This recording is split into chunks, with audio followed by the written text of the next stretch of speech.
ناظرین، حضرت آسیہ بنت مزاحم بن عبید فرعون کی بیوی تھی اور ایک قول کے مطابق ان کا تعلق بنی اسرائیل سے تھا۔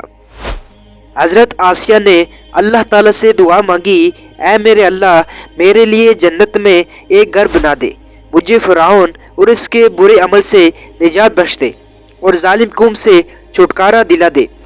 حضرت نوح علیہ السلام کے پوتے مسارم بن حام جس علاقے میں آباد ہوئے، اس کا نام مصر پڑ گیا، جہاں ایک قوم پروان چڑھی اور فرعونوں کی حکمرانی ہو گئی۔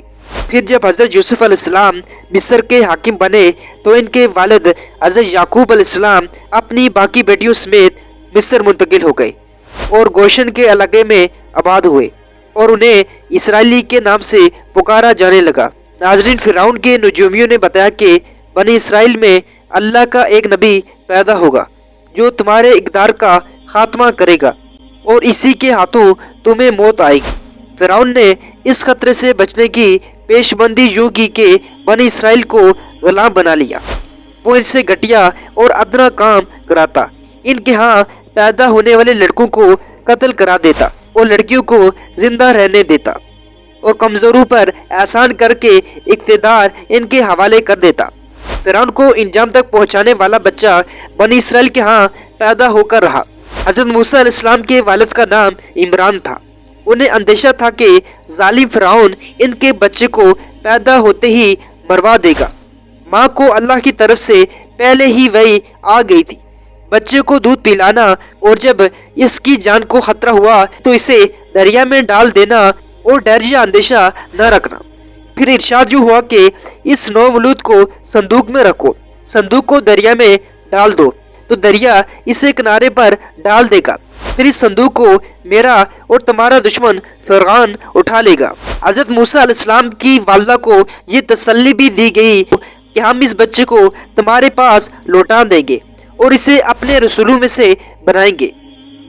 حضرت موسیٰ علیہ السلام کی والدہ نے اللہ کے حکم کی پیروی کی اور ساتھ ہی اپنی بڑی بیٹی سے کہا کہ اس صندوق کے پیچھے پیچھے چلنا، اور وہ صندوق کو دور سے دیکھتی رہی۔ اس کے بعد جب صندوق دریا نیل کے بہاؤ پر بہتا ہوا فرعون کے محل تک پہنچ گیا، فرعون کی بیٹی اور باندیاں اسے دیکھ کر بہت حیران ہوئی۔ انہوں نے اسے دریا سے نکالا اور ملکہ آسیہ یعنی فرعون کی بیوی کو پیش کیا۔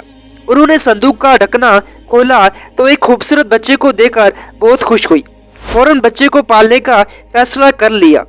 فرعون نے بچے کو قتل کرنے کا حکم دیا تو وہ یہ کہنے لگی کہ یہ بچہ ہماری اور تمہاری آنکھوں کی ٹھنڈک ہے اور اسے قتل نہ کرو، ہو سکتا ہے یہ ہمیں فائدہ پہنچانے کا باعث بنے یا ہم اسے بیٹا بنا لیں۔ فرعون نے کہا، مجھے اس کی ضرورت نہیں، ہو سکتا ہے تمہاری آنکھوں کی ٹھنڈک بن جائے۔ اس طرح موسیٰ علیہ السلام کی جان بچ گئی۔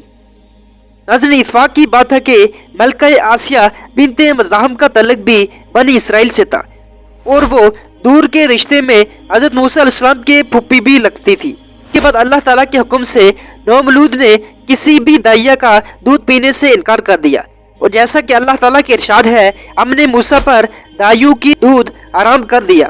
اس کے بعد محل والوں نے ایسی عورت کی تلاش شروع کر دی جس کا دودھ یہ بچہ پی سکے۔ تب موسیٰ علیہ السلام کی بہن سامنے آ گئی اور کہا، میں ایسی عورت کو جانتی ہوں جو تمہارے لیے اس بچے کو پال سکتی ہے۔ تو اس کے بعد حضرت موسیٰ علیہ السلام کی والدہ نے ہی فرعون کے محل میں حضرت موسیٰ علیہ السلام کو پالا۔ ناظرین، یہ سیدہ حضرت آسیہ تھی جن کی بروقت اطلاع اور مدد سے حضرت موسیٰ علیہ السلام مصر سے جان بچا کر نکلنے میں کامیاب ہوئے۔ موسیٰ علیہ السلام کی دیکھ بھال کے دوران ان کی نیک فطرت سے اچھی طرح واقف ہو چکی تھی۔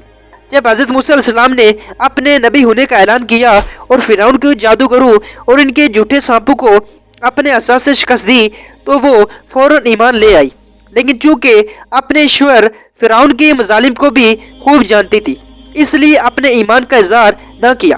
ایک دن وہ اپنی بیٹی کو کنگھی کر رہی تھی کہ ان کے منہ سے اللہ کا نام نکل گیا۔ انہوں نے کہا تھا، برباد ہو جو اللہ کے حکم کا انکار کرتا ہے، جو میرا، فرعون کا اور سب کا رب ہے۔ ناظرین، ان کی بیٹی پکی کافر تھی۔ اس نے اپنے باپ یعنی فرعون کو خبر کر دی۔ فرعون نے انہیں طرح طرح کی اذیتیں دینا شروع کر دی، حتیٰ کہ حضرت آسیہ کو دھوپ میں لٹا دیا جاتا، ان پر سانپ چھوڑ دیے جاتے اور وہ جواب دیتی میں موسیٰ اور ہارون کے رب پر ایمان رکھتی ہوں۔ فرعون نے ان کے کئی عزیز ذبح کر دیے، لیکن انہوں نے پھر بھی فرعون کو رب نہ مانا۔ آخرکار فرعون نے ان کے ہاتھ پاؤں گاڑ دیے اور سینے پر بھاری چٹان گرا دی۔ حضرت آسیہ علیہ السلام نے اللہ تعالیٰ سے دعا مانگی، اے میرے اللہ، میرے لیے اپنے ہاں جنت میں ایک گھر بنا دے اور مجھے فرعون کے اس برے عمل سے نجات بخش دے اور مجھے ظالم قوم سے چھٹکارا دلا دے۔ ناظرین، روایات میں آیا ہے کہ حضرت موسیٰ علیہ السلام یہ منظر دیکھ رہے تھے۔ انہوں نے بھی دعا مانگی، اے اللہ، یہ رنج و درد آسیہ سے اٹھا لے۔ اللہ تعالیٰ نے فرشتے بھیجے جنہوں نے حضرت آسیہ علیہ السلام پر اپنے پروں کا سایہ کیا، پھر انہیں جنت میں محل دکھایا۔ وہ مسکرائیں اور اللہ نے ان کی روح کو اپنی طرف اٹھا لیا۔ حضرت آسیہ علیہ السلام کا شمار جنت کی سب سے زیادہ فضیلت رکھنے والی خواتین میں ہوتا ہے۔ قرآن مجید کی سورہ تحریم میں اللہ تعالیٰ نے اپنے دو پاک نبیوں حضرت نوح علیہ السلام اور حضرت نوح علیہ السلام کی بیویوں کی مثال بیان کی، جو نیک بندوں کی بیویاں ہونے کے باوجود کافر رہی اور جہنم کا ایندھن بنائے گی۔ ان کے ساتھ دو پاک دامن بیویوں کا ذکر فرمایا ہے جو اپنی امت کی مومنہ عورتوں میں سے تھی۔ ایک فرعون کی بیوی آسیہ، جو فرعون جیسے کافر اور اللہ تعالیٰ کے نافرمان کی بیوی ہونے کے باوجود اللہ پر ایمان لائی۔ دوسری حضرت عیسیٰ علیہ السلام کی والدہ حضرت مریم علیہ السلام بنت عمران۔ جب حضرت موسیٰ علیہ السلام ایک طویل جدوجہد کے بعد غالب آئے تو اللہ تعالیٰ کے حکم سے فرعون اور اس کا لشکر دریا نیل میں غرق ہوا۔ امید کرتا ہوں آپ کو اس ویڈیو میں بہت سی چیزیں جاننے کو ملی ہوگی۔ اگر آپ ہمارے چینل پہ نئے تو ہمارے چینل کو سبسکرائب کیجیے۔ تب تک کے لیے اجازت دیجیے، اللہ حافظ۔